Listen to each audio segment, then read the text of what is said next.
Hi! Mabuhay! I am Jean Felipe Rani Piamonte, 22 years of age from Nabalbiliran, Philippines.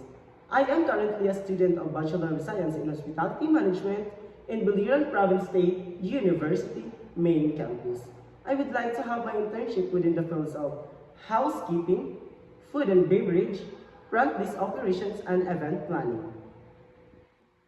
I am willing to learn different knowledges, skills in these experiences.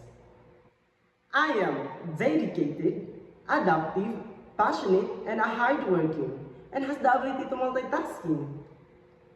I would like to have my internship in Thailand for their vibrant cultures. I am willing to adapt, to learn, and accept challenges inside your company. Again, I am John Felipe Rani Piamonte, a Bachelor of Science in Hospitality Management. Hope to work you soon.